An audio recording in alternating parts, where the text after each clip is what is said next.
Conselheiros, boa tarde.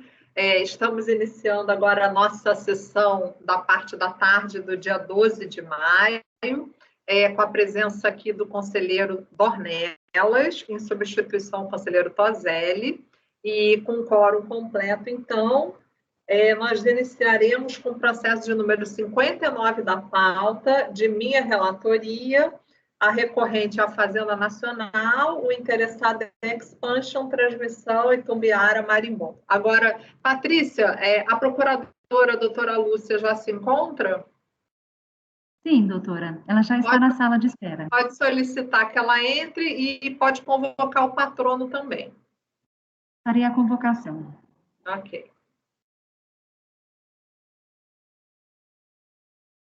Doutora Lúcia, procuradora, por gentileza, acessar a sala de julgamento. Doutor Mário Jabor, por gentileza, entrar na sala de julgamento. Basta apenas clicar no link. Ok, obrigado.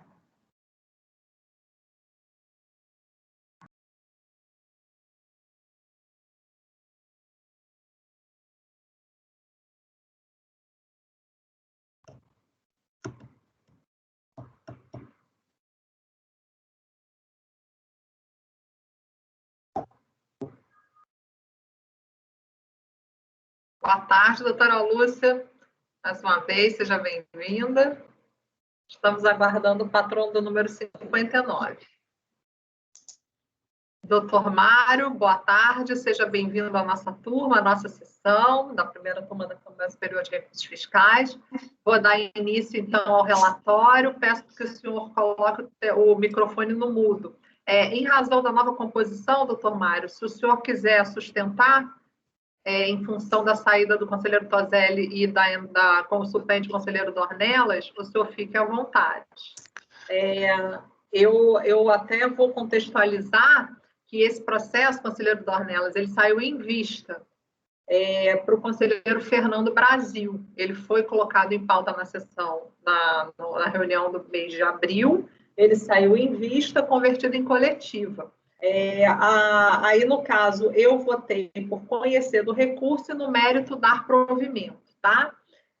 A conselheira Edeli tinha acompanhado o meu voto quanto ao conhecimento, a conselheira Lívia abriu divergência pelo não conhecimento, e aí o doutor Fernando pediu vista, tá? Só para contextualizar. Então, em razão da nova formação, eu vou ler o relatório e já está, assim, de uma certa forma, resumido. E aí, eu não sei se o patrono, se quiser fazer sustentação oral, fique à vontade, se quiser acompanhar, também fique à vontade.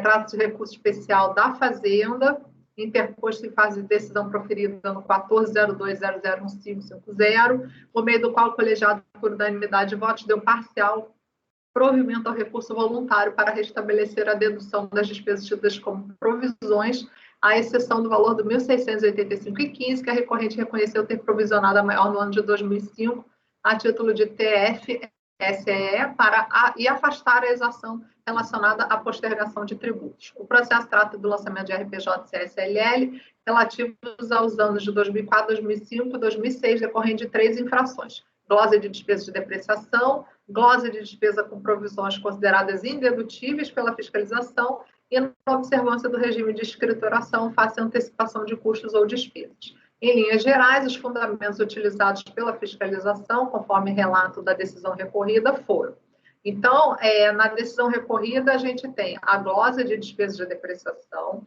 as provisões não dedutíveis, que aí nós temos a global de reversão, nós temos a PID, né, a pesquisa e desenvolvimento, e ainda temos a taxa de fiscalização da ANI.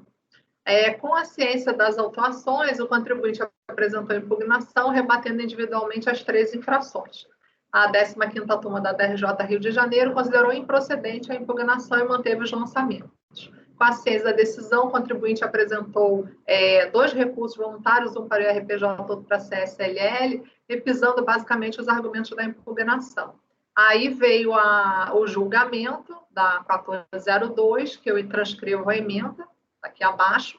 A Fazenda Nacional teve ciência da decisão e apresentou embargos de declaração que foram rejeitados nas folhas 6, 9 e 6. Com a negativa, a Fazenda Nacional apresentou recurso especial e trouxe os argumentos que eu abaixo aqui transcrevo. O recurso especial fazendário foi objeto do despacho de admissibilidade, que lhe deu seguimento, o contribuinte foi intimado do andamento processual, não se manifestou, é o relatório. Doutor, você vai querer fazer sustentação oral ou só basta o acompanhamento? Oi, boa tarde, conselheira Andréa, tudo bom? Eu entendi o seu ponto de talvez querer, você me abrir, eu agradeço por abrir. Eu gostaria de falar rapidamente, assim como eu fui breve na sustentação passada. Eu vou marcar só seu tempo aqui, doutor. Então, só um minutinho, que aí aqui eu mostro. Aqui, ó. Pode falar. Perfeito, muito obrigado. Boa tarde, conselheiros. A maioria de vocês, de Vossa Senhoria, já estava presente, né, na discussão passada, na sessão passada, inclusive foi muito bem apontado o conselheiro Caio, desde o início, como ele abriria divergência, ele logo no início, como é de costume. Eu estou lembrando disso porque eu acabei de assistir a sessão passada, né? Então, eu acabei de assistir, tive essa felicidade de poder assistir, de ter um tempo para assistir a sessão passada. Então, o conselheiro Caio, ele abriu uma discussão sobre o cotejo dos dois casos, né? E eu gostaria de pontuar, eu vou utilizar até, porque para essa sessão específica eu não fiz a apresentação, mas eu vou tentar compartilhar a tela, que eu utilizei são 3 slides, coisa rápida, que eu utilizei na passada, né? Não sei se vocês estão conseguindo enxergar os slides. Estamos. Pois bem. Então, a primeira questão... Agora ficou pequeno. Acho que da outra forma, sem ser modo apresentação, ficou melhor. Agora não... Melhorou ou continua ruim? Está bem pequenininho. Eu vou tentar melhorar, vou descompartilhar e voltar de novo, só um minuto. Desculpa a confusão.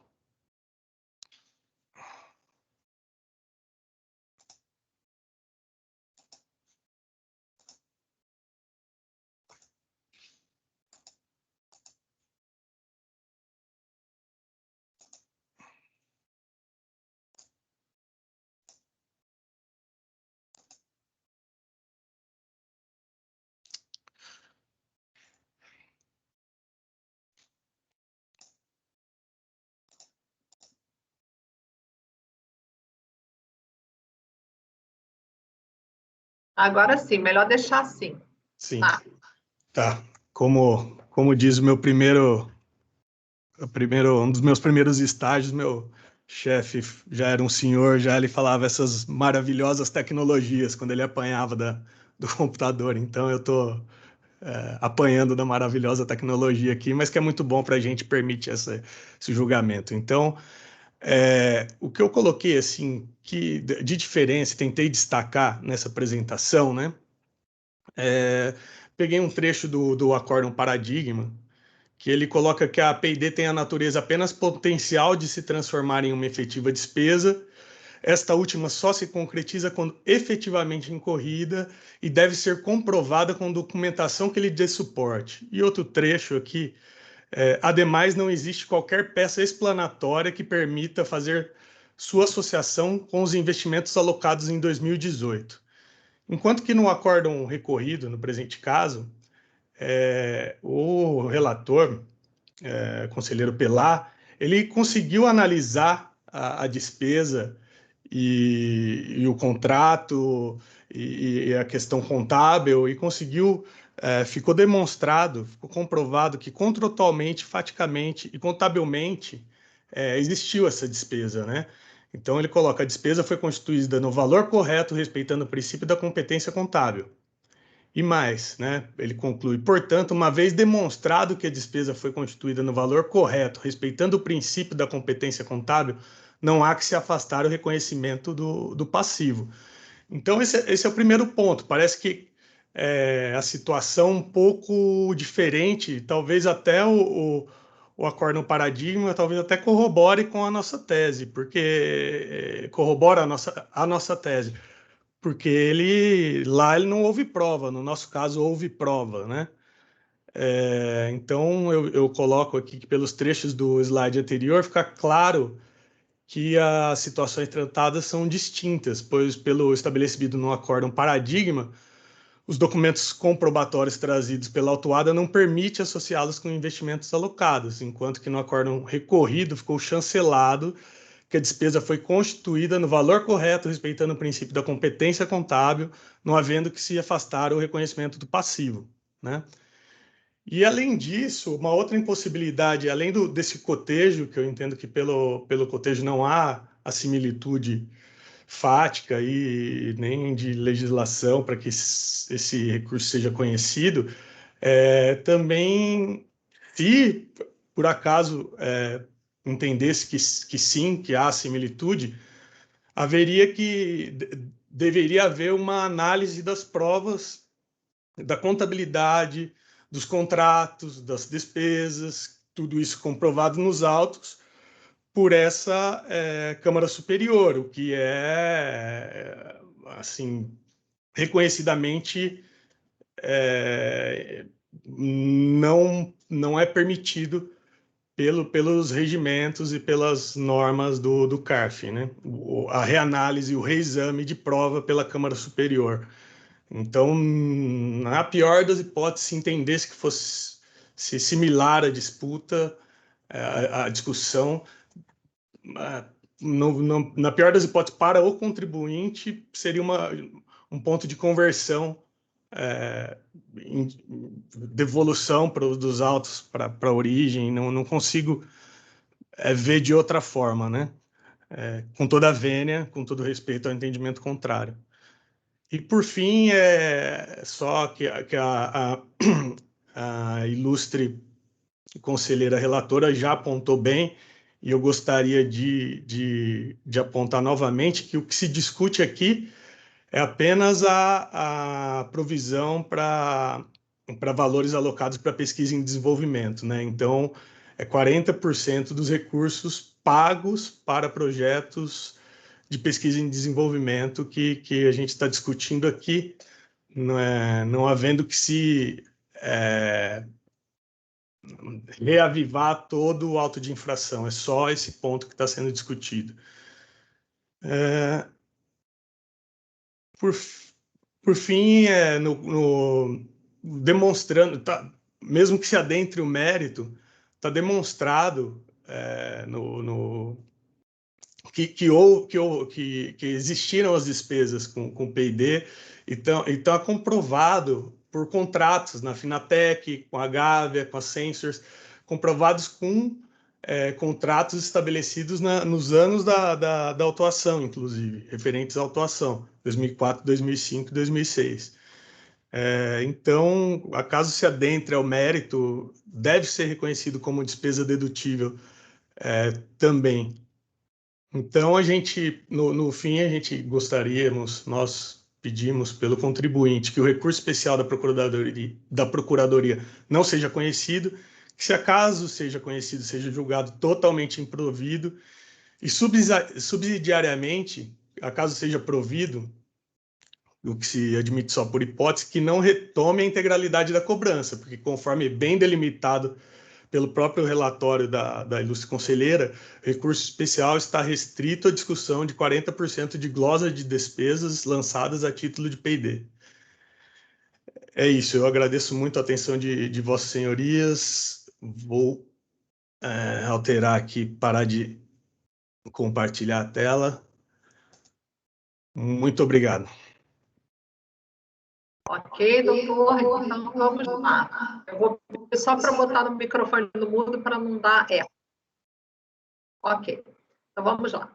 Bom, conhecimento, eu mantive a minha posição, né, mesmo com a vista. Eu entendo que o paradigma analisou e forma o dissenso jurisprudencial, assim como o despacho de admissibilidade. Concordo com os termos do despacho de admissibilidade, então eu ratifico Pico, o próprio despacho, e conheço do recurso da PGFL, tendo que fez ali o dissenso jurisprudencial.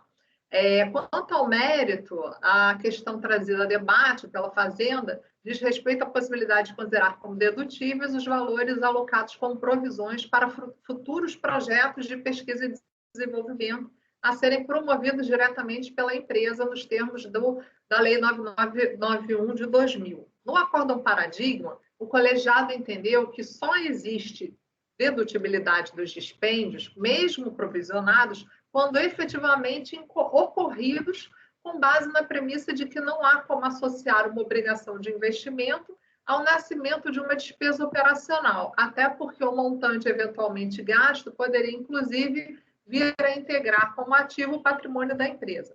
Adicionalmente, aduz o recurso fazendário que a fiscalização considerou como não autorizadas as provisões com pesquisa e desenvolvimento, pois o contribuinte não teria comprovado. Conselheiro Caio, quer falar alguma coisa? Conselheiro Ideli? A gente perdeu o Alexandre. Perdemos o Alexandre, presidente. O Alexandre caiu. O Alexandre está aqui. Ué, agora que ele caiu para mim. Gente, só estou com delay. Estava uma fotografia só do Alexandre. Eu sugeri a votação do conhecimento antes do mérito, mas não, seu mérito também... você estava lendo tão rápido que eu já ia tirar a mão. Não, tá bom. Então, vocês querem analisar o conhecimento primeiro? Tudo bem. Porque como eu já tinha lido o processo todo, a minha estratégia era já reviver tudo. Eu já ia baixar a mão, mas era só por isso que eu tinha... Vamos aguardar o Alexandre, então.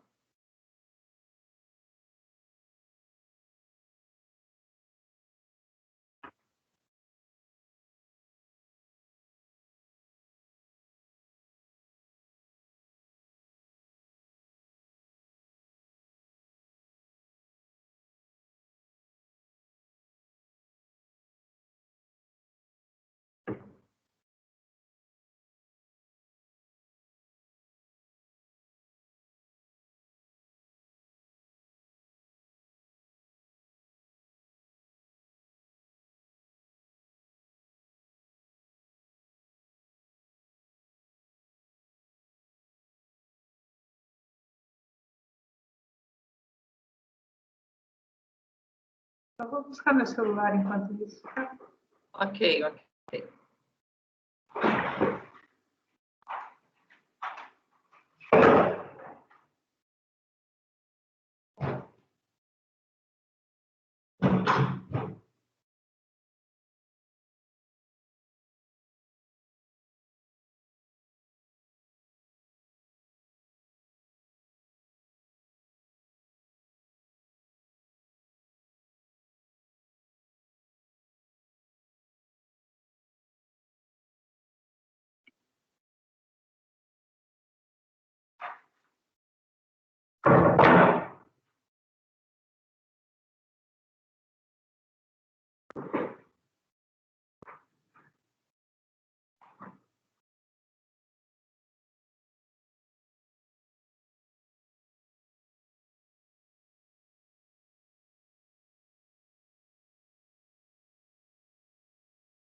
Caio, está tudo bem com o clima em São Paulo? Não sei se aconteceu alguma coisa com a internet do Alexandre, será?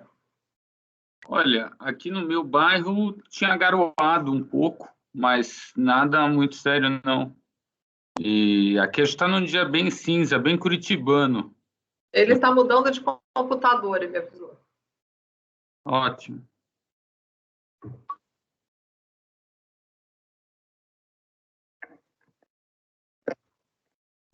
Aqui está chovendo a cântaros hoje. A minha mudança de computador foi online. Inveja dupla, Matosinho. Ah, Matosinho, tá adorando chover de luva.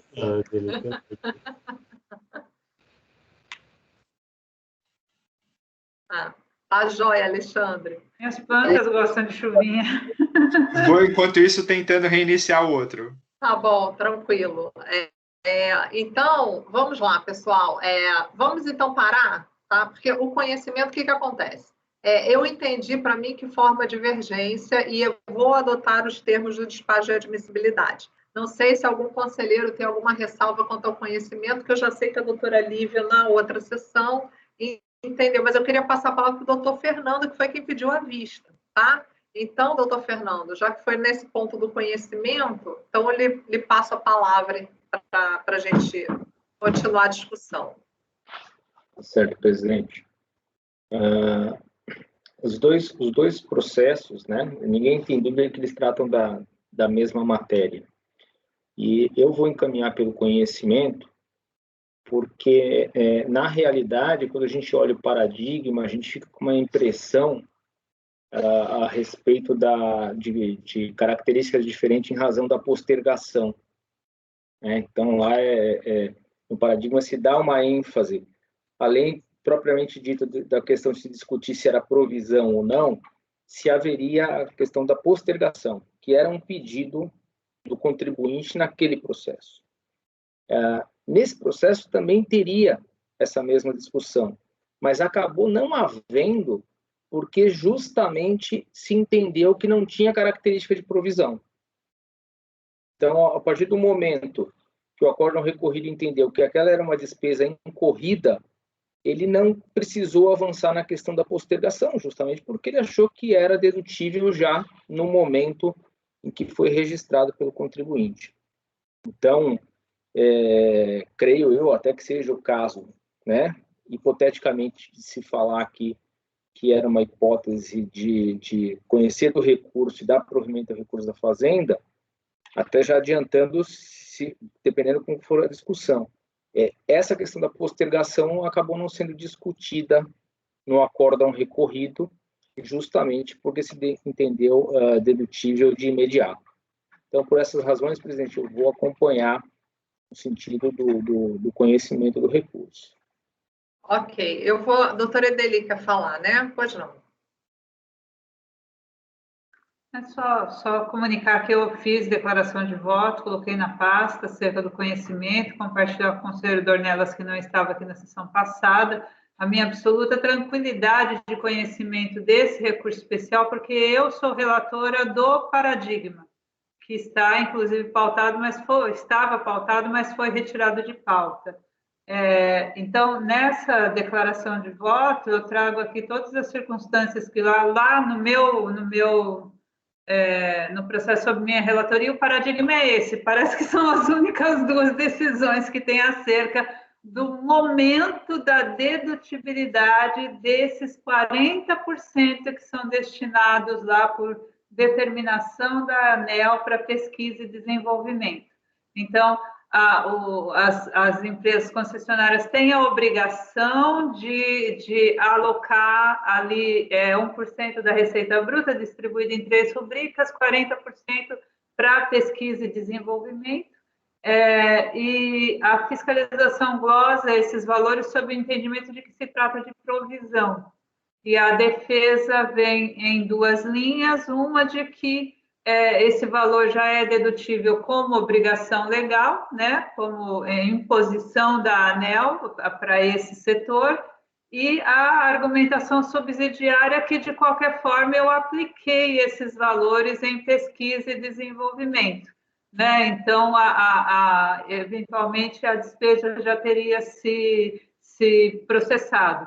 Mas o que acontece? No paradigma, né, como partindo do pressuposto que o valor não é dedutível no momento da constituição dessa obrigação legal contabilmente,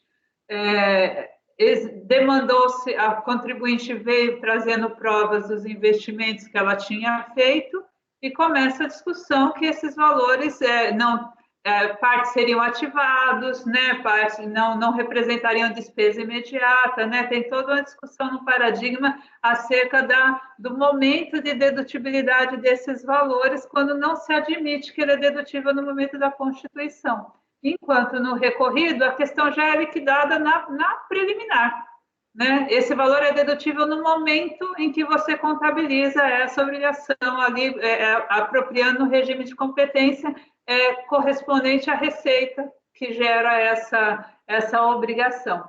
Então,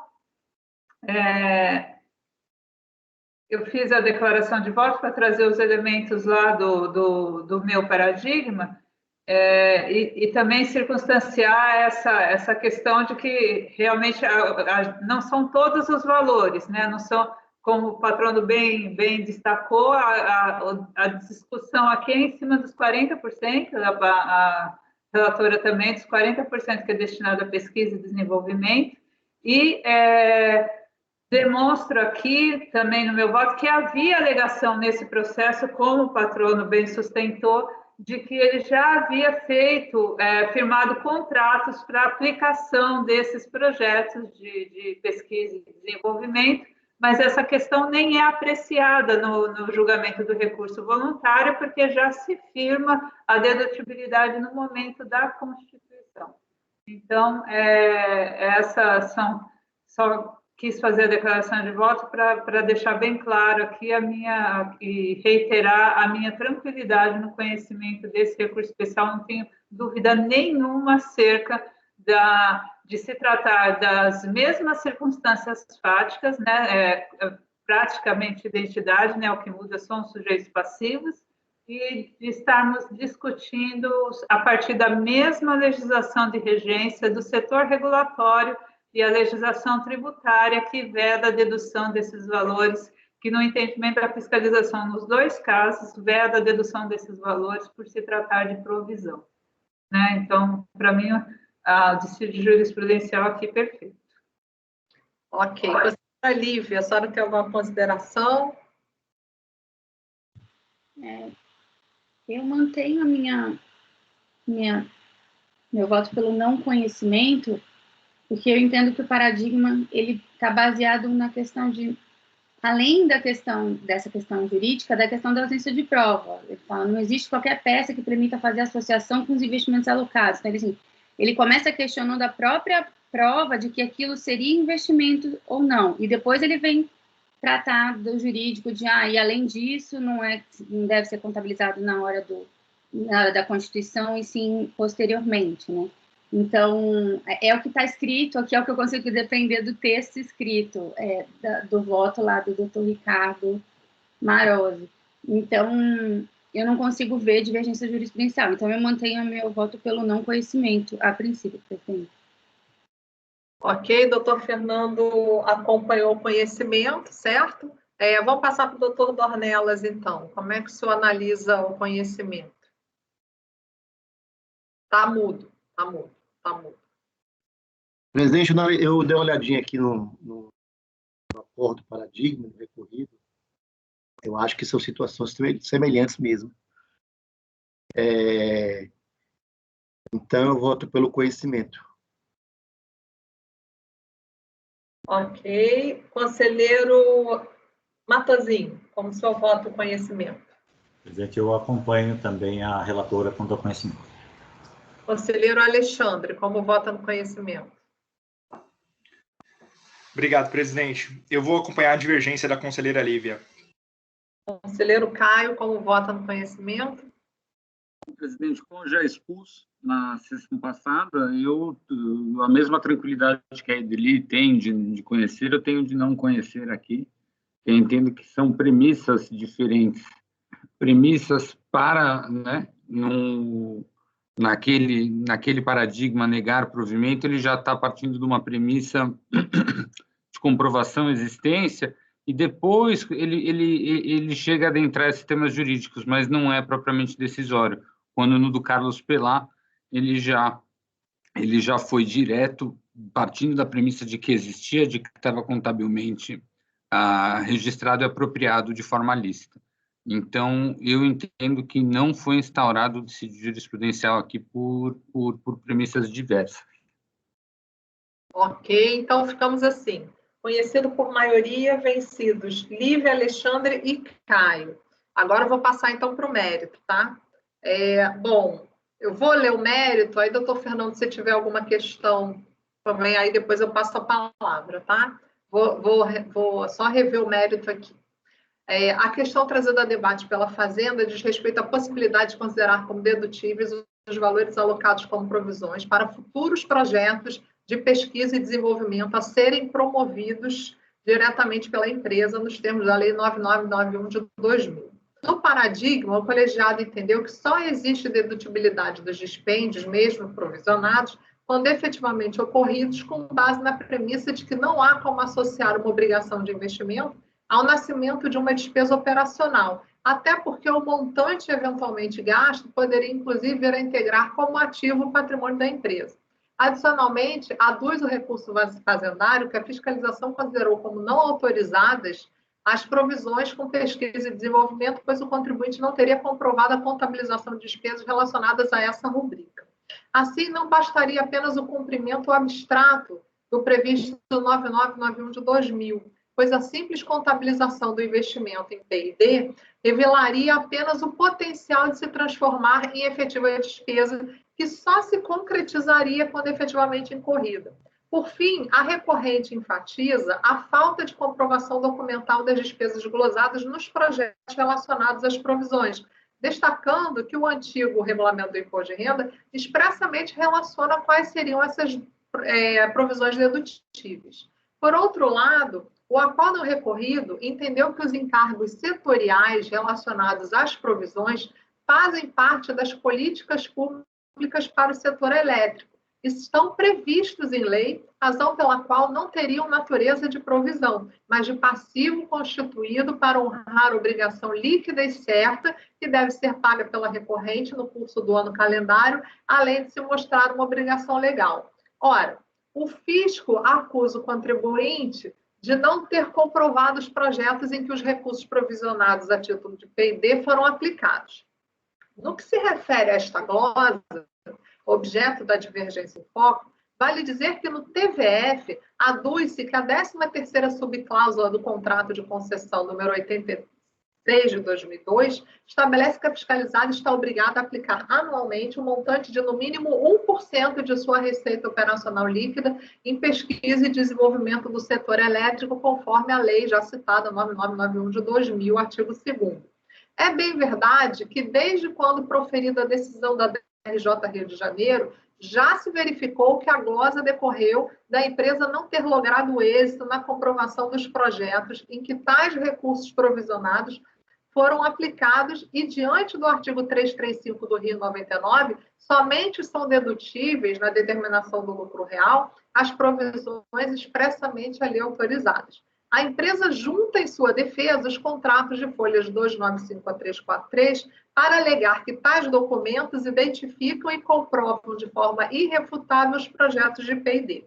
De acordo ainda com a DRJ, o contribuinte aduziu que os contratos firmados com a Finatec, Gávea Sensors, Ailton Carneiro de Oliveira e Faculdades Católicas comprovariam seus argumentos. Ressalto que a própria DRJ, em sua decisão, traz em seu bojo que cotejou os documentos com histórico de contabilização constante às folhas 219, 223 e 224, verificando que em nenhum desses documentos há qualquer referência às empresas contratadas. E no histórico, a empresa limita-se a indicar provisão P&D referência mês-ano. Aí eu botei entre aspas. Finalizou a DRJ com o fato de que a empresa não juntou quaisquer documentos que tivessem conexão com os valores provisionados, que fossem capazes de justificar tais provisões, até pelo fato de as provisões, para serem dedutíveis, precisam ser legalmente autorizadas. Já o recorrido dispôs o seguinte sobre os investimentos em pesquisa e desenvolvimento. Aí, P&D, aí eu transcrevo aqui o que diz o recorrido, né? Aí eu negritei aqui o último parágrafo também. Os recursos são destinados ao Ministério da Ciência e Tecnologia a serem aplicados em projetos aprovados pela ANIL. No primeiro parágrafo aqui também, a obrigatoriedade da realização de investimento e pesquisa por parte das empresas concessionárias de energia elétrica, conquanto já prevista a maioria dos contratos, foi instituída pela 990 de 2000. Então, elas ficam obrigadas a aplicar o percentual, né? O acordo recorrido concluiu, a partir das informações obtidas no sítio da própria ANIL, que os encargos setoriais de P&D seriam contribuições de intervenção no domínio econômico, CID, conforme reconhecido na nota técnica 554 de 2006, não tendo, portanto, natureza de provisão, mas sim de passivo constituído para honrar a obrigação líquida e certa que deve ser paga pela recorrente no curso do ano calendário, além de mostrar uma obrigação legal. A nota técnica eu transcrevi aqui, eu printei e trouxe aqui para ilustrar, né, aqui o item 33 e o item 34, que fala da pesquisa e desenvolvimento de P&D.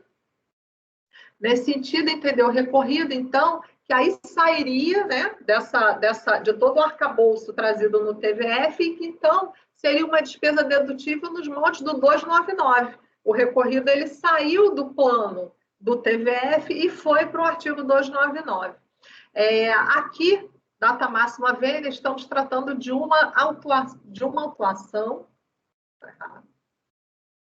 sobre provisões que foram consideradas não dedutíveis pelo fisco para fins de RPJ e CSL, e não sobre a natureza jurídica do encargo setorial. Portanto, ouso discordar do entendimento acima esposado no recorrido. Como bem traduziu o Acórdão Paradigma, a discussão cinge-se a possibilidade de considerar dedutíveis para efeito de apuração do lucro real e da base de cálculo da CSLL os valores alocados para futuros projetos de pesquisa e desenvolvimento. Então, eu trago aqui o trecho do paradigma, que fala dos 40%, né? Eu transcrevo aqui.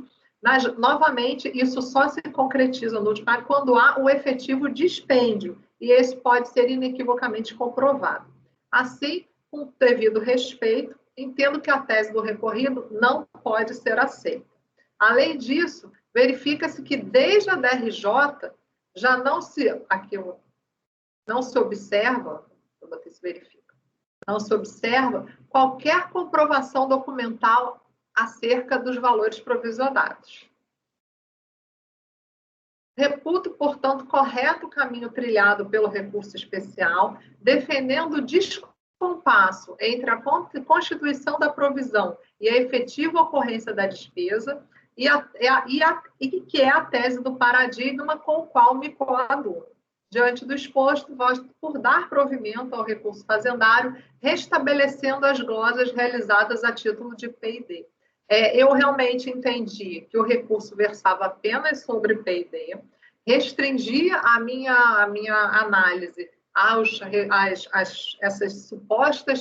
esses provisionamentos de P&D, e também entendi que a própria DRJ, já pelos seus fundamentos de que não havia comprovação, trouxe para mim, né, no meu entender, que aquela análise dessas possíveis provisões já não teria correlação, bem como não tem possibilidade de poder abater pelo 335 do RIR 99, porque só aquelas previstas em lei específica, que não é exatamente a que a gente está analisando. Portanto, eu dou provimento ao recurso da Fazenda e restabeleço as glosas realizadas a título de P&D.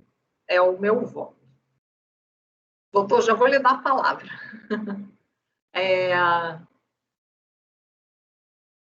É um esclarecimento de fato? É uma questão de ordens. Bom, seja breve, então, por favor. Sim, com todo respeito ao voto da ilustre conselheira, eu gostaria de colocar que foram utilizados em alguns parágrafos, e para chegar ao raciocínio e conclusão, por várias vezes utilizado a palavra comprovado, comprovação, estudando as provas, e com devido respeito e acatamento, e em qualquer em qualquer não, mas com devido respeito e acatamento, num tribunal, numa Câmara, onde se visa afastar divergência, nos tribunais que a gente conhece nos superiores, por exemplo, que é o Superior Tribunal de Justiça, não se adentra a análise de provas e da comprovação. E o acórdão recorrido, ele analisou as provas e entendeu que havia prova contratual, fática e contábil a demonstrar as despesas. Era só isso que eu gostaria de colocar. E se não fosse, eu gostaria que se não fosse esse entendimento de Vossas Excelências, que possibilitassem, eu acho que, se não me engano, talvez tenha sido o conselheiro Fernando Brasil, que ele fez a retirada dos autos na última sessão, para analisar se não seria o caso de enviar os autos de volta para a turma de origem, ou até mesmo para fiscalização, para verificar doutor, a gente vai votar e aí o senhor pode, o senhor vai ter a sua resposta. Só vou lhe dizer o seguinte, com todo o respeito, não vou entrar em nenhuma confrontamento, imagina, só deixar claro que eu particularmente me filiei ao que já tinha sido fundamentado. Eu não estou trazendo nada de novo, né? Só estou dirimindo aqui a questão acerca do que seria provisão. Provisão é o que está estabelecido no RI, e, para mim, não há por que manter as dedutibilidades em função, e aí uso como fundamento o que foi trazido pela DRJ. É só efeito ilustrativo e não efeito comprobatório, até porque eu acho que essa questão já está superada, é o meu voto. Tá? Mas a doutora Lívia pediu a palavra, por favor, doutora Lívia. É que acho que talvez impacte no conhecimento. Eu tinha entendido que o conhecimento era só definir o momento da dedutibilidade. A gente não estava discutindo a natureza, a gente estava discutindo só se quando constitui ou quando vira, quando exerce efetivamente, vira ativo, enfim, quando a despesa é executada. Não é executada, não estou vendo. Mas, enfim, a gente estava discutindo só o momento. A gente não estava discutindo a natureza. Porque eu não posso deixar de falar, conselheira, porque é o seguinte, na verdade, o que acontece? O recorrido, ele tira do TVF, né? Ele tira da caixinha do TVF e inclui uma situação totalmente fora do 299, que não foi aventado no TVF. O TVF, o auto de infração, é 335 do RI, não comprovação de provisão. Provisão indedutível para o lucro real. Mas, porque ele considerou eu não posso deixar de me manifestar. Eu não posso deixar de me manifestar sobre essa mudança do recorrido. Então, para mim, eu não concordo com ela. É o meu voto. Podem divergir, mas é o meu voto que está sendo colocado. Na minha opinião, o meu voto é que eu devo me manifestar sobre essa situação que o recorrido me trouxe. Então, eu tenho, se eu tenho elementos que me convencem de que essa provisão não é dedutível, eu não tenho por que me pronunciar sobre o 299 do RIRA. Não, deixa eu me expressar melhor. A discussão que subiu para a gente se é despesa já na cabeça ou se é provisão. Se o CDBF está certo, chamou de provisão e está certo, ou se está certo o contribuinte que considerou despesa e já despesou na cabeça. Para mim era isso. A gente não estava discutindo se a nota fiscal realmente comprova... Não, aqui ninguém está discutindo nota fiscal. Aqui ninguém está discutindo nota fiscal. Exatamente. Então, vou passar a palavra para a conselheira dele. Foi aplicado. Não, a nota fiscal não estou discutindo. Quando que eu posso deduzir? Só que eu entendi.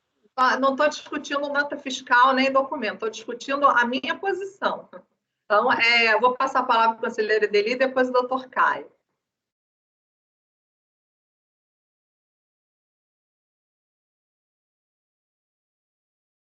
Eu acho que eu concordei com o voto da relatora e o que a gente vai decidir é o que está escrito aqui: possibilidade de considerar dedutíveis para efeito de apuração do lucro real e da base de cálculo da CSL os valores alocados para futuros projetos de pesquisa e desenvolvimento, os quais serão diretamente promovidos pela empresa, conforme a normatização contida na Lei 9991. Essa é a premissa do acórdão recorrido e é a premissa que, superada no paradigma, permitiu que o paradigma analisasse provas. Então, é isso que está sendo decidido. Agora, a relatora entende que deve estender a análise até a verificação de provas. Esse é o entendimento dela.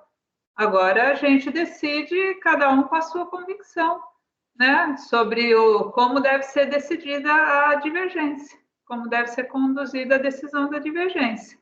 A premissa do acórdão recorrido está pautado no sentido de que não precisa discutir mais nada, porque esse valor é dedutível no momento em que é apropriada essa, ali no regime de competência, junto com a Receita, auferiu Receita, 1% é apropriado por conta das determinações da ANEEL, 40% para P&D, naquele momento já é dedutível. Então, essa premissa está certa ou não? Aí a maioria vai decidir. Se não estiver certa, qual que é a consequência? Aí a relatora avançou e, no entendimento dela, já verificou, já entendeu, demonstrado nos autos a ausência de prova. Mas esse é o entendimento dela. Perfeito. É isso. Alguém, a doutor Caio, pois não. Eu queria pôr duas questões antes de votar. Acho que, presidente, se o auto de infração, a autoridade fiscal colocou um determinado fundamento legal, uma determinada norma para aquele fato que está sendo colhido, é mais do que natural que no julgamento pelas autoridades julgadoras, seja DRJ, seja turma ordinária, seja CSRF, discorde do fundamento legal adotado, entendendo que aplicar-se-ia, então, outro motivo pelo qual é improcedente. Isso até está na súmula 139 do CARF, que despesas das instituições financeiras com perdas negociadas eram autuadas com base na 9430 do 9 ao 12. E o CARF entendeu que, na verdade, era 299 para aquele mesmo fato. Então, eu entendo que, nesse ponto, é exatamente o que acontece.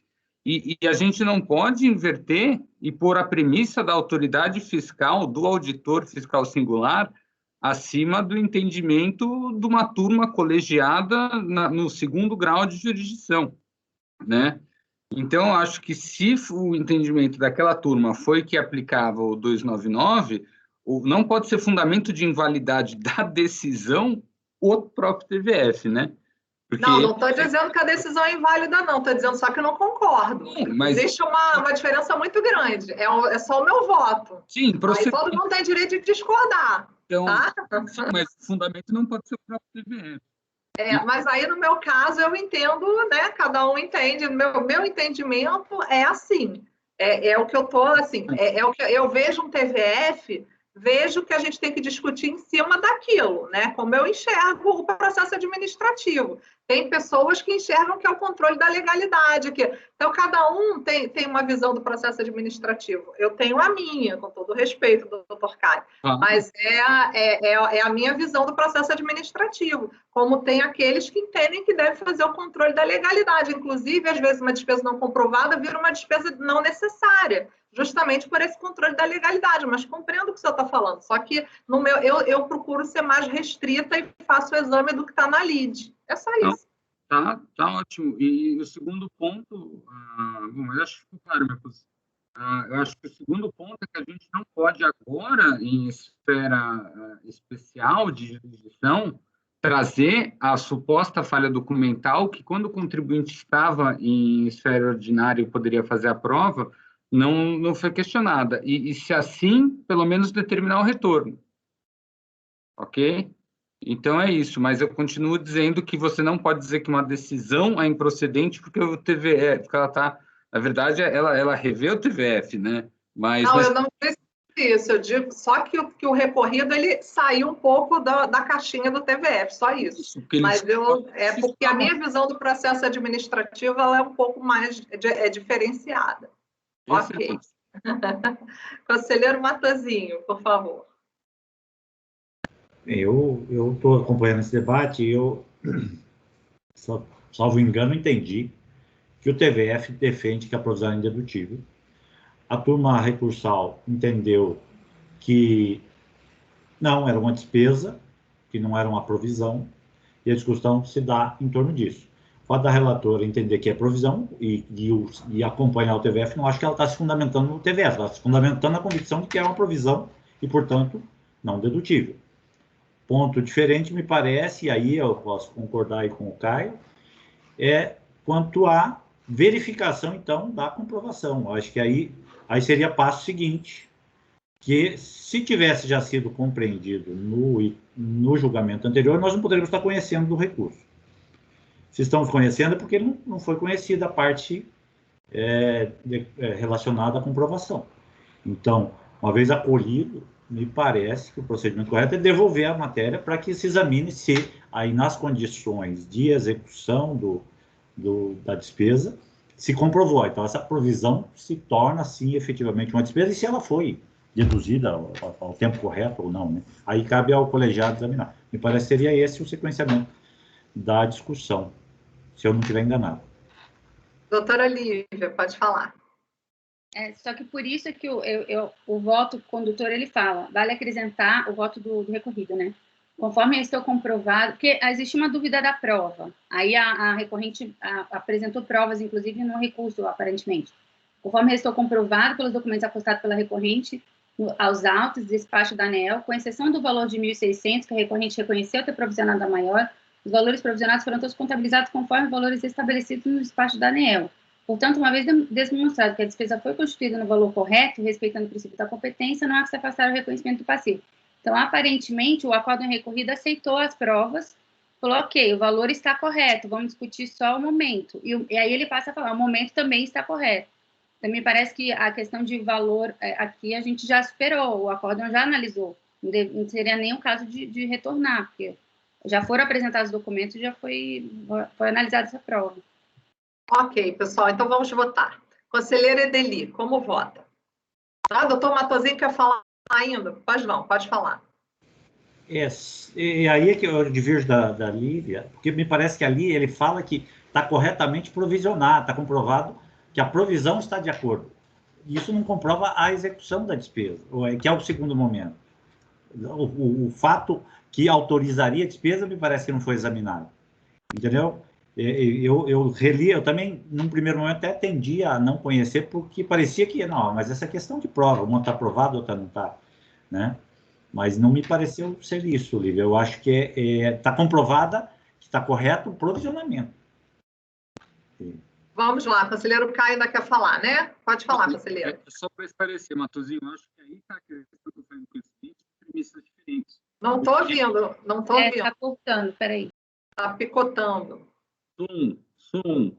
Agora melhorou.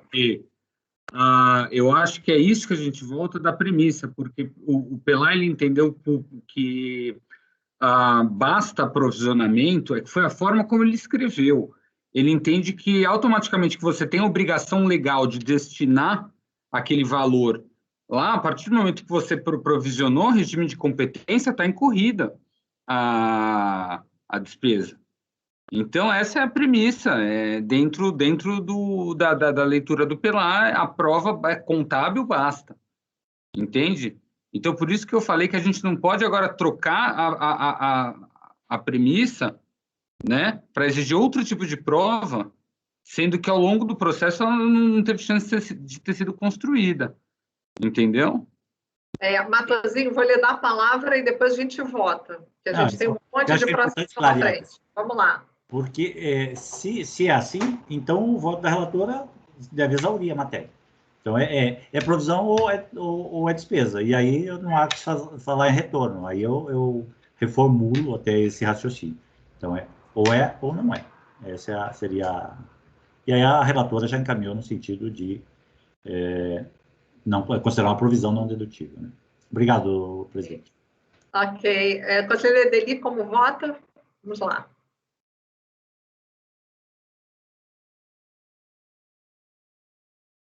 Compreendo bem as discussões, porque o caso é diferenciado, né? A gente está diante dos dois únicos julgados da matéria, né? Nunca enfrentamos algo assim. acho que ninguém participou dos recorridos, né? E como eu e a Andréia tivemos a oportunidade de ser as relatoras dos 2 únicos casos, né? Então, para mim, toda a discussão é, de certa forma, infértil, né? Porque a partir do momento que você toma pé exatamente do que está aqui nos 2 autos, né? A questão fica, as escolhas ficam bem mais fáceis. E aí eu vou divergir da relatora para dar provimento parcial, né? E aí coloquei o voto completo lá na pasta, e faço a construção no sentido, tendo em conta que a Lei 9991, que é a que fixa os 40%, as resoluções da ANEEL, que vem desde 2001, 2006 e 2008, regulando o procedimento de constituição desses valores pelo sujeito passivo, com especial destaque para a resolução de 2008.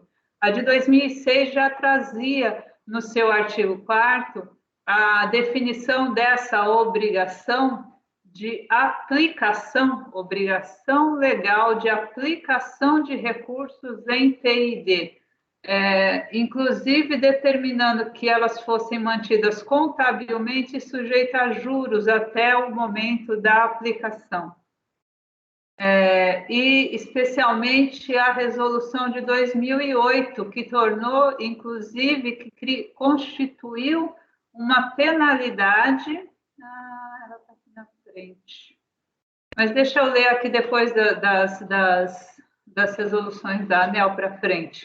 Essas referências prestam-se a esclarecer que, diversamente das parcelas destinadas ao FNDCT e ao Ministério de Ciência e Tecnologia, objeto de recolhimento e não questionadas no recurso especial sob análise, os valores destinados a PID são reservados contabilmente e, inclusive, são atualizados com base na taxa Selic até sua aplicação nos respectivos programas. É certo que a destinação dos valores em debate decorre da determinação legal e assim representa, na dicção do artigo 4º da Resolução de 2006, uma obrigação legal de investimento em projetos de PID. Contudo, esta obrigação legal se converte em passível contábil mediante destinação de percentual da receita do sujeito passivo e se presta ao reconhecimento contábil da obrigação de investimento que deve ser executado no futuro. Ou seja, por determinação legal, reserva-se parte do lucro para investimentos em pesquisa e desenvolvimento. Novamente, na dicção da resolução normativa, obrigação legal de aplicação de recursos em PID, inclusive sujeita a juros até efetivo desembolso. Obrigação esta, aliás, que, se não executada, passou inclusive a submeter o sujeito passivo a penalidades. Alguém caiu? Não? Estou contando aqui. É o Dornelas que apagou a câmera só. Vamos lá. Você está aí, Dornelas? Eu estou aqui. Foi meu filho que veio aqui na sessão. Aqui eu fechei a câmera para vocês não verem ele. Ok, vamos lá. Okay. Então, obrigação esta, aliás, que, se não executada, passou inclusive a submeter o sujeito passivo a penalidades do artigo 8º da Resolução 2008. Daí o controle em conta específica de passivo, cuja evolução do saldo permite o controle das aplicações. Nesse contexto, há claramente uma ação dependente exclusivamente do sujeito passivo entre a constituição do passivo e a destinação dos recursos a projetos de PID suficiente para atribuir ao passivo a incerteza característica de uma provisão. A apreciação da autoridade julgadora de primeira instância, que antecedeu a edição do paradigma 14.0101558, bem apreendeu essas circunstâncias ao colocar, e ela faz toda uma análise aqui do manual de contabilidade, mas eu vou para frente aqui no trecho, no manual de contabilidade do setor elétrico, aqui para o item 29. Em resumo, afirma-se que o pleno cumprimento da obrigatoriedade de investimento em pesquisa e desenvolvimento do setor elétrico, isso por parte dos prestadores de serviço correlatos, se dá com a prova da aplicação dos recursos reservados para esse justo propósito. Só inaugurar o registro de conta serviente a guardar dita segregação de recursos, no caso particular, porção equivalente a 40% de 1% da receita, não pode ser visto como suficiente a formar item de despesa-custo a ser levado com as bases de cálculo de RPJ e CSL. Até aí, o que se tem é a mera potência de um dispêndio despesa-custo. Para que dita potência se torne ato, isto é, VING em dispêndio incorrido e a partir daí aberta, que ficaria só agora então a discussão de sua possível dedutibilidade das bases de cálculo de RPJ e CSL, há de se ter a contabilização e o respectivo documentário de suporte dos específicos dispêndios verdadeiramente incorridos. Por outra, o que se exige é a realização do termo aplicar, e efetivamente aplicar, o que se encontra no caput do mencionado artigo 2º da Lei 9991 de 2000.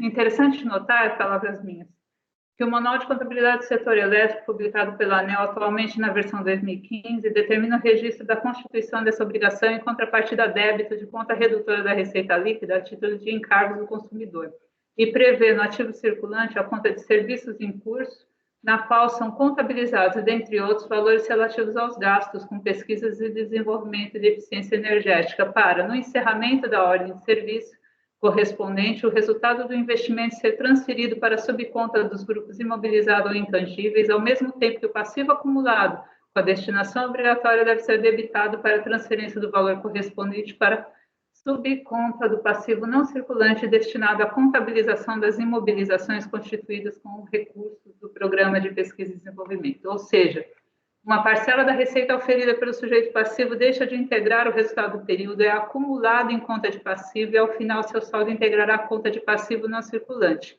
Esta conta, por sua vez, também por determinação no referido manual, não pode ser debitada sem prévia aprovação ou determinação do órgão regulador, indisponível aos sócios, portanto, senão pela realização daqueles ativos cujo registro não deve sensibilizar o resultado do período. A sistemática adotada na regulação do setor elétrico dessa forma permite que essa obrigação legal afete o resultado apenas no momento inicial, no qual o resultado fixado em lei é deduzido da receita bruta. Em paralelo, o controle desses valores em passivo reduz a liquidez do sujeito passivo e opera em favor da destinação futura estipulada em lei. Apesar desse controle contábil, os contornos de provisão encontram respaldo no pronunciamento Ibracon 22, da deliberação 489/2005, e aí eu não vejo distinção em relação àquilo que decido nos tributos com exigibilidade suspensa, por isso trago aqui os fundamentos que vocês já conhecem, para afirmar que a incerteza que impõe a classificação desses valores como provisão. Assim, sendo incerta a aplicação dos recursos em investimentos no momento em que o passivo é constituído, sua contrapartida representa a provisão e o fato de decorrer de uma obrigação legal não permite sua dedutibilidade, na medida em que os requisitos de dedutibilidade para encargos dessa natureza estão postos aí no artigo 335 do RIO.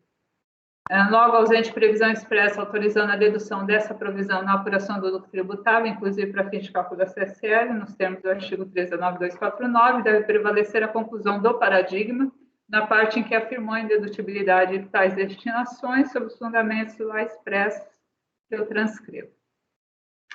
Assim sendo, e considerando que o acórdão recorrido não analisou os argumentos subsidiários do sujeito passivo acerca da aplicação dos recursos em contraste de desenvolvimento de pesquisas científicas e tecnológicas, lançados contabilmente com despesas inerentes ao percentual de recursos destinados à execução de projetos de P&D regulado pela ANEEL, os autos devem retornar ao colegiado ACO para que se prossiga na análise do recurso voluntário do contribuinte, não podendo ser provido integralmente o recurso fazendário que pleiteou o restabelecimento da exigência.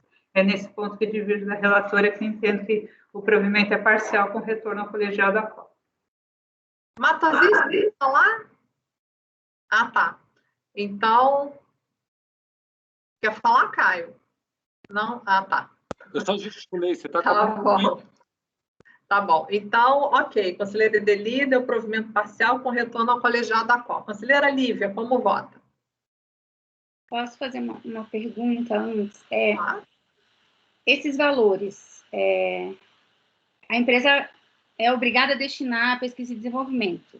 Ela é por competência, ela faz isso contabilmente, ela gasta isso por competência na hora que ela registra, né? E depois ela aplica ou não, enfim.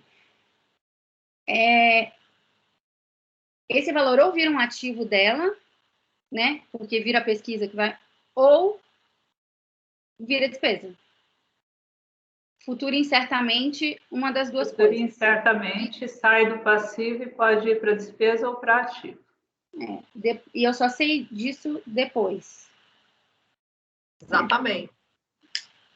Não, eu só sei que vira ativo depois.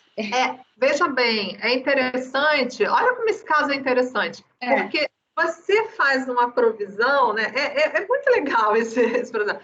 Você faz uma provisão e aí, na verdade, você não sabe o que vai acontecer, né? Então, a despesa, ela é certa, né? Então, a provisão, ela pode virar despesa, que aí deduz, ou não, é só aquelas legalmente admitidas, né? Então, justamente, assim, é um caso que realmente eu nunca peguei, tá? É uma novidade para mim também. Pode falar, conselheira Deli. E pode, inclusive, não virar nada, porque a evolução da legislação do setor demonstra o surgimento de uma penalidade em 2008 para quem não cumprir com essas aplicações, indica, né, o que já se poderia inferir da prática, que esses valores que são acumulados no passivo, eles têm de ser aplicados, eles se sujeitam a juros enquanto não forem aplicados, e a concessionária se sujeita a penalidade se não aplicá-los. Mas existe, porque concretamente existe a possibilidade da aplicação não ocorrer. Concretizar. Conselheiro Caio. Obrigado, presidente. E olha, eu entendo plenamente, tá? Eu compreendo o ponto de vocês, em termos de compreensão total. Mas eu quero pôr mais uma coisa. Eu acho que dentro dessa premissa, então, eu acho que ninguém aqui... E doutor André, você tem toda a razão, é interessantíssimo. Eu acho que podia ter só esse caso hoje, né? Tudo bem. A partir do momento que eu tenho o registro contábil, né, da obrigação legal, regulatória, dentro do princípio de competência, e pode ou não se realizar isso, eu entendo que, então, para essa modalidade de autuação, seria ônus do auditor fiscal fazer a prova de que não foi destinado, ok?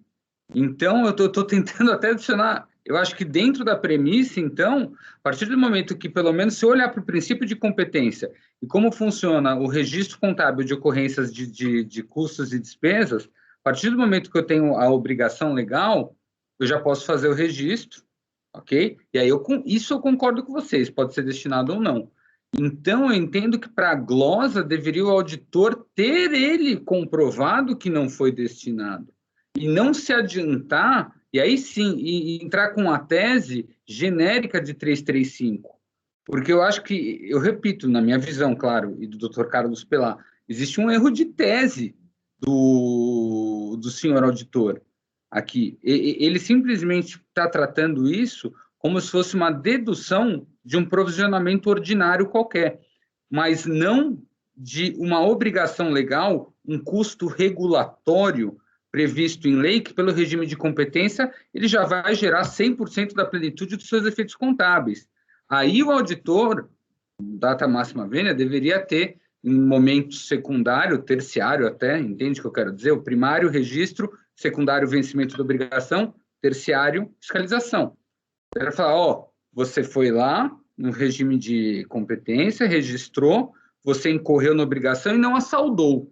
Então, eu acho que mesmo dentro da premissa dos senhores, também existe falha no lançamento, que não pode ser um lançamento só de tese.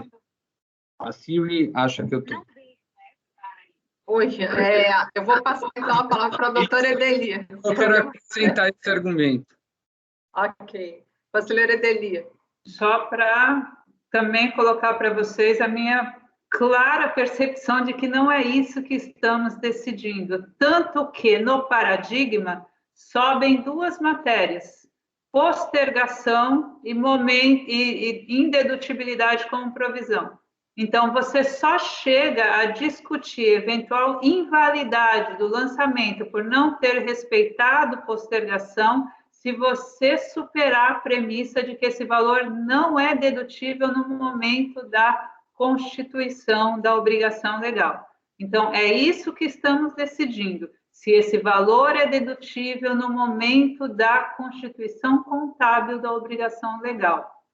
Certo? Superado isso, e aí na minha percepção aqui do voto, eu não sei se esse contribuinte alegou, mas ele vem alegando que aplicou as despesas, de qualquer forma, não importa para mim se ele alegou ou se ele não alegou, só sei que tem alegação que não foi apreciada e por isso entendo pelo retorno, mas entendo isso sob a perspectiva de que esse valor não é dedutível no momento da constituição da obrigação legal. E aí, se ele alegou postergação, se ele alegou a aplicação desses valores já no ano calendário autuado, né, isso tudo é o que vai ser analisado, na minha opinião, no retorno. Eu acho que esses contornos desse dissídio aqui são muito específicos e é por ter essa visão que eu entendi pelo conhecimento com a mais absoluta tranquilidade, que é essa e tão somente essa premissa que nós temos que decidir. Ok, conselheira Lívia, como a senhora vota, então? Então, a lei manda você ter um gasto. Vou chamar de despesa, né? Vou chamar de gasto.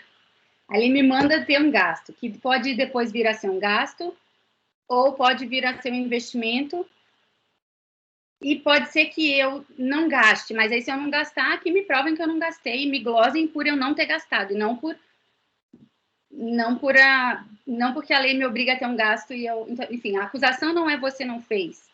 A acusação é você fez no momento errado. Acho que se a acusação fosse você não gastou, é outra história. Eu acho que a gente está discutindo aqui a lei manda você ter um gasto, em que momento esse gasto é dedutível, sendo que esse gasto pode vir a ser um ativo. Acho que por ser... meus conhecimentos de contabilidade são muito menores do que o da doutora Deli, doutora Alexandre, doutor Caio, enfim, mas eu vou eu estava até fazendo uma aproximação muito mais básica, né? Eu tenho a obrigação de alimentar uma vaca, isso pode virar um leite, pode virar a carne, ou pode a vaca morrer, eu posso não gastar com a vaca, com a ração. Enfim, aí eu vou ser acusada de não gastar com a ração, é uma coisa. Não é acusação aqui, a acusação aqui você é obrigada a comprar a ração e você é obrigada a alimentar essa vaca. Agora, isso depois pode virar um investimento, pode virar lei, pode virar algum ativo disso, né, para mim. Pode virar uma despesa, da vaca não dá nada, e aí vou despesar só essa ração. Agora, no momento que eu gastei, que eu sou obrigada a gastar, isso é um gasto já, para mim. E se isso vira um ativo depois, é a ração que eu botei na vaca e vai virar um leite, vai virar outra coisa, um produto desse meu gasto. E não esse meu gasto, entendeu? Não eu comprei a ração, despesei a ração, e se isso virar leite depois, é consequência. Desculpa a ignorância, mas acho que para mim isso é despesa na cabeça mesmo. E se evento futuro incerto, se isso vai virar um investimento depois, vai virar uma despesa. E se não foi gasto, é uma outra discussão que não está nos autos, inclusive tem pena para isso, para quem não fizer. Enfim. Então, por isso, eu vou no sentido do acórdão recorrido e peço licença, então, para divergir da relatora. Mas, enfim, acho que se superado que se entenda que é provisão, né, e se entender que tem que ir para os dispêndios, eu concordo com o retorno. Acho que se a gente votar o retorno separado, acho que sim. Porque eu entendo que isso não está na discussão, mas se a gente for colocar isso na discussão, entendo que tem que voltar para analisar as provas. Então, sugiro também que a gente vote o retorno em separado, se for o caso. Então, a senhora nega provimento nessa primeira votação. Tá, ok. Doutor Fernando, como vota? Vamos lá, presidente. Assunto bastante complicado. Eu pedi vista dos autos porque eu tinha algumas dúvidas quanto ao conhecimento e por uma outra razão, né? Porque eu participei do julgamento do acórdão recorrido. No mês passado, eu já estava dando uma olhada no paradigma e então não só o conhecimento eu fiquei com problema, mas olhando ali a questão, eu fiquei com muitas dúvidas. Olhando o voto da conselheira relatora também me deu mais dúvida, né? Porque parece que eu concordo com a Andréia, parece que eu concordo com a Edeli, e eu votei de outro jeito lá. Então, por isso que eu parei para estudar a matéria. Realmente, não, a gente não tem muito precedente, né? Então, eu acho complicado, em primeiro lugar, aquela questão de olhar se o contribuinte cumpriu a regra, né? Porque essa questão de cumprir a regra é complicada, eu não sei quanto tempo tem, né? E se ele cumprir a regra 6 anos depois? Como é que eu vou glosar como essa despesa, né? Então, você tem até um problema de decadência. se você for partir para esse tipo de discussão, né? Mas, assim, né, excelente o voto da conselheira relatora, excelente o voto da conselheira Edeli, mas eu vou manter meu voto do acórdão recorrido. Tá? Eu entendo que a lei, quando ela diz de aplicar, ela fala já anualmente. Então, se eu estou no ano 2005, eu tenho que aplicar, entre aspas, 4% da receita de 2005. Ele não dá prazo, ele não dá nada, porque, na verdade, a questão depois da aplicação efetiva é só um adimplemento de uma obrigação que já existe. A lei, ela fixa, por isso que eu acho que ela se trata de uma despesa assim, normal, usual e necessária por força de lei. Né? E a despesa tanto existe, a obrigação já existe, por isso que a ANEEL impõe juros, por isso que a ANEEL impõe multa. Por quê? Porque já existe. Se ela não existisse, não haveria da gente falar de cobrança de juros e multa até a efetiva aplicação. Então, não consigo enxergar, acho que quando o legislador impõe aquela condição, você tem que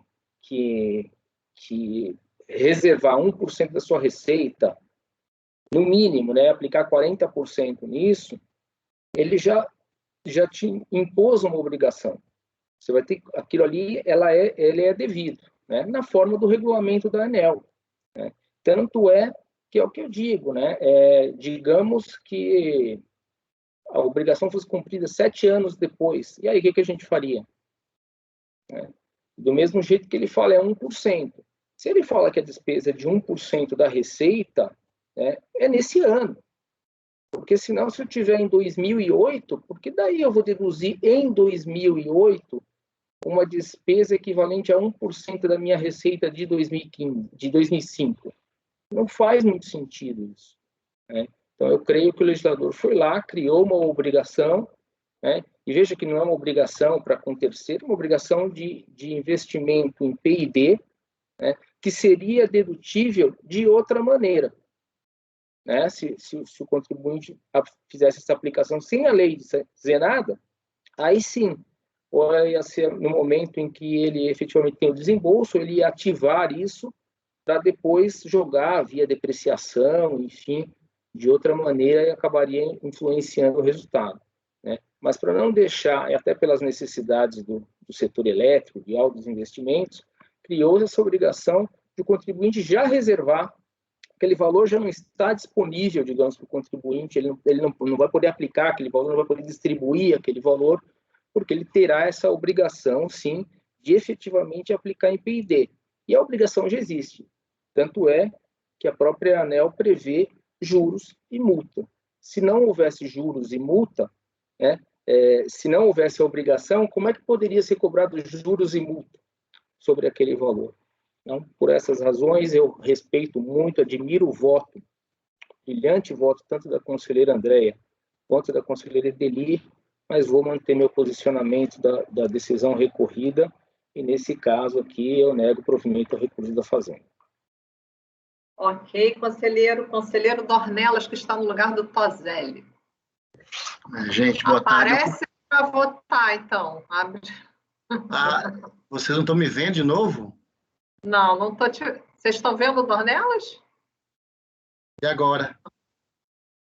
Clica devagar na câmera e espera um pouquinho, Dornelas. Clica só uma vez e espera. E agora? Oi? Oi? Agora sim, agora sim. É isso. Quando eu clico na câmera, eu fico sem ser visto. Eu cliquei naquela hora que meu filho veio aqui de última hora, mas enfim. Eu acompanhei a discussão muito rica. Eu também quero elogiar o voto da relatora, também do voto vista, né, que ele proferiu com retorno. Eu me alinho ao voto do conselheiro Carlos Pelar, que é o acordo recorrido. Eu considero, sim, como despesa dedutível, onde corrida é primeira competência, então eu vou negar provimento ao recurso da Fazenda Nacional. Esse é o meu voto, presidente. Ok. Conselheiro Matosinho, como vota? Presidente, realmente a discussão foi bem interessante. Eu enxergo como a Edeli aqui, como na sua linha até, né, de que se trata de uma provisão pura e simples, né, o fato de se reservar um percentual, reservar no sentido, não é você pegar por uma conta bancária e aquilo ali vai ser gasto. Você tem que, a previsão de aplicar X% do percentual da receita num dado momento para aplicação em PID, que poderá se converter num ativo ou numa despesa mais adiante, né? Para mim isso é provisão, e provisão, não importa se vai levar 1 ano, 2 anos,